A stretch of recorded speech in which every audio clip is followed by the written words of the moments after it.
This is TWiT. I am thrilled to welcome Phil Zimmermann, who is an Internet Hall of Fame member, creator of Pretty Good Privacy, PGP.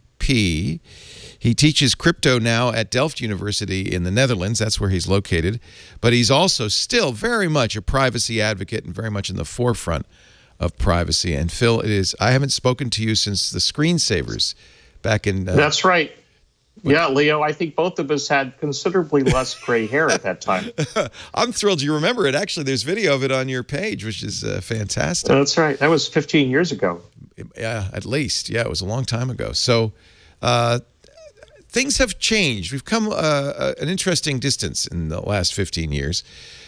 First of all, let's go back a little bit to PGP and its creation, because I think by the way, I just want to say, I still use PGP in the form of GNU Privacy Guard. It's an open PGP implementation. PGP is open source and still, I mean, when Edward Snowden wanted to communicate with, I guess it was Glenn Greenwald, he said, install PGP.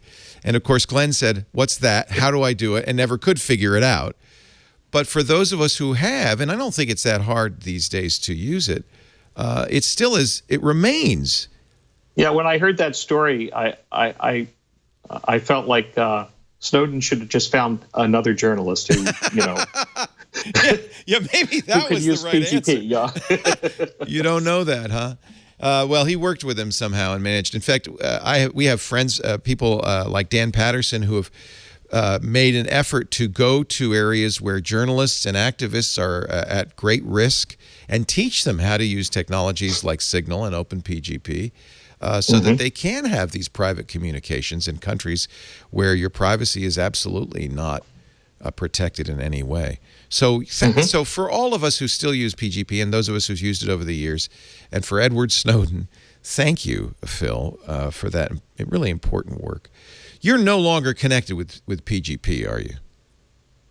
No. Well, PGP is in the hands of its fifth owner. First, it was me in 1991 through the mid 90s, and then starting in 96, it belonged to PGP Inc., a company that I started, and then a couple of years later, it was sold to Network Associates. Oh yeah, I remember them. And then they had it for a couple of years, and they didn't really know how to sell it. They sold hundreds of products, and their salespeople didn't invest a lot to learn what it was. So they then another startup formed called PGP Corporation, not related to PGP Inc., and they bought the assets from Network Associates. So now that it was another company that specialized in this product. And that went on for a few years, and they turned that into a successful company and then sold it to Symantec for, I think it was like $350 million. Oh, Phil, I hope you got a big chunk of that. No. I had a big chunk of PGP Inc. in the 90s, but as it changed hands each time, it's like, it's not my company anymore. It's not my product. It's not my company. So, that, I did have a tiny amount of stock in that. And since then, Symantec has, they even changed the name. They don't even call it PGP anymore. Really? And I think they have it maintained in India or something like that. Yeah. So are you okay though with what really happened to PGP, which is the open PGP and oh yeah, of course, yeah. So there's a number of vendors that implement the same protocol. Right.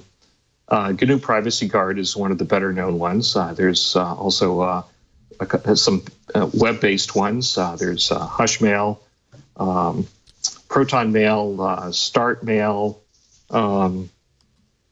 Maybe one or two others, and then there's consulted with some of them, I think. Yes.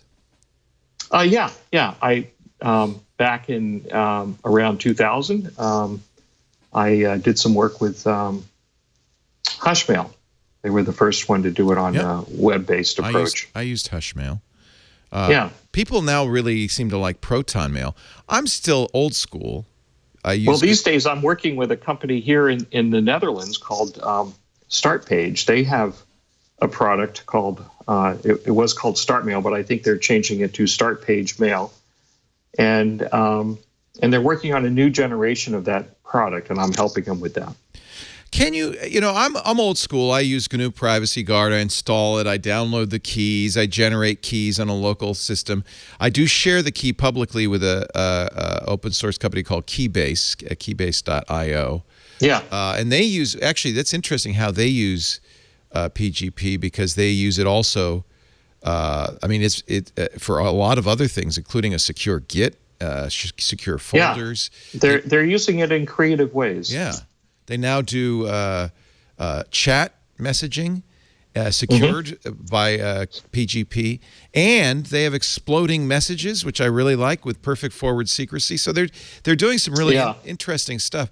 But I have to commend you, because PGP was really the first publicly available, relatively easily installed open version of public key crypto.